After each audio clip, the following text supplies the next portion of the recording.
So today we're going to be doing a little mini lesson on why atoms bond together. For the last couple of days we've looked at the atom, the drawing of an atom, with the protons and neutrons in the nucleus, and our electrons and the energy levels on the outside.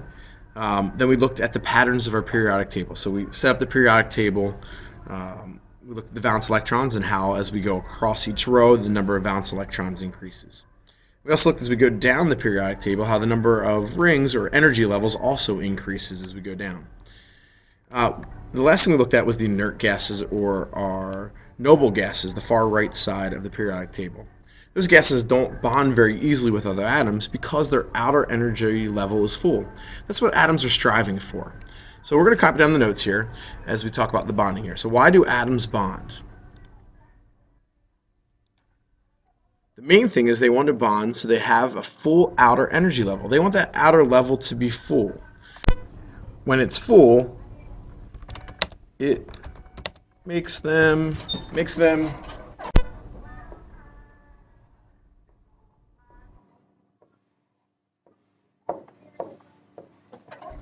happy.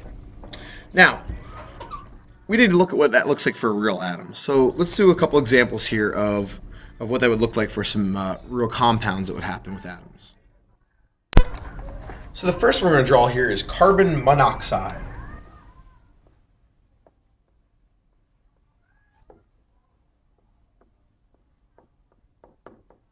Please make sure you're copying this down in your notebook as we go through. Carbon monoxide is CO, just carbon and oxygen. Mono meaning one. There's only one oxygen here. So let's draw our carbon atom first. So we draw carbon. We know in the nucleus it's got 6 protons, 6 neutrons because its atomic number is 6, and its atomic mass is 12. We're not going to draw the protons and neutrons. We'll just put carbon here. We'll draw our energy levels. Carbon has 6 electrons as well. So in the first ring, we got to put 2 because that's all we can put in the outside ring, an inside ring. Then we go to our outside ring.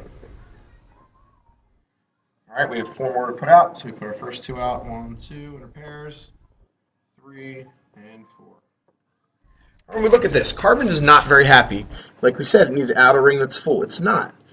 So it either needs to get rid of these extra 4 that in the outside ring, or it needs to gain 2 on each side here to fill up its outer ring to make it content, make it stable, make it happy.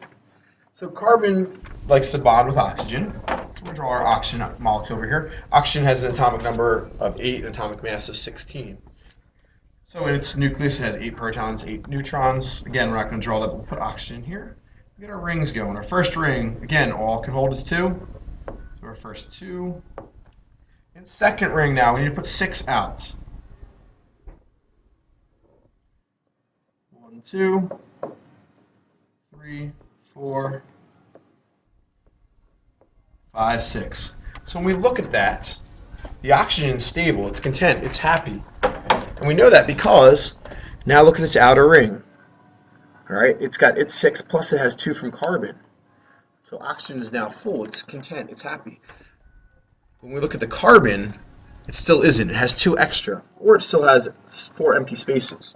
We need to fill those spaces for carbon to be happy. Now carbon monoxide has no outer ring that's full.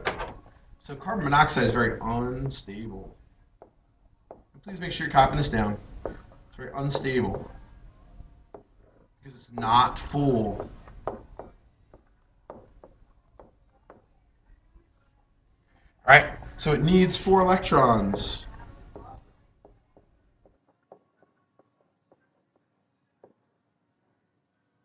For it to be full because it's got these empty spaces 1, 2, and 3, 4. It's missing those spaces to get filled up. It's not stable. It's a poisonous gas. Carbon monoxide is what comes out of burning fuel.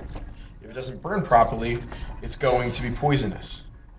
So out of a furnace, out of a car, that's why it's dangerous if you're in a garage with a closed car or something like that, because it's carbon monoxide. This is going to go into your lungs. It's going to react with the oxygen. It basically steals the oxygen out of your body because it's unstable. It's not happy. It's not very content. Now the opposite side of that is our carbon dioxide. So let's look what carbon dioxide looks like now.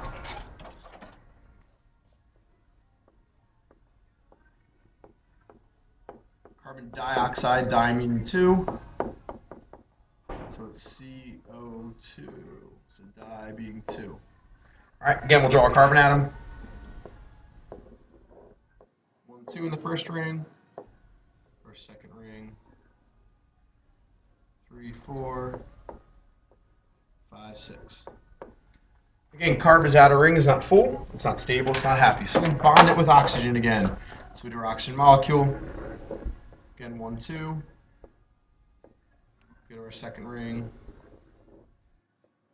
3, 4, 5, 6, 7, 8. Okay, so oxygen is full on this side. Carbon dioxide's got 2 oxygens, so we put an oxygen on the other side as well. It's the same thing. We go 1, 2. Add our next ring. 3, 4,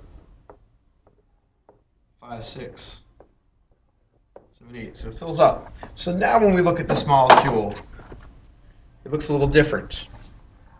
So carbon is given away.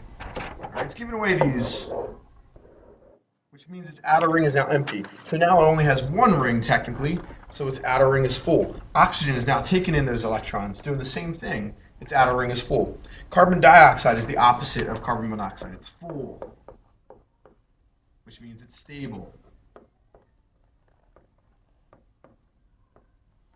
Carbon dioxide is what we breathe out. It's the gas that we give out of our lungs. It's not poisonous. It's not going to steal oxygen from our body like carbon monoxide would.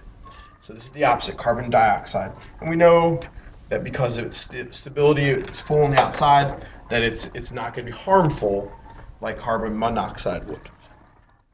All right, so hopefully through these examples, we were able to see that atoms that have bonded and are full in their outer rings are going to be stable. They're going to be content. They're going to be happy, as we talked about before. Where when we look at atoms that have an outside ring that is not full, they look to bond. They bond with things. They steal other atoms away from other compounds, or in the example of carbon monoxide, they steal the oxygen out of our lungs if you breathe in carbon monoxide.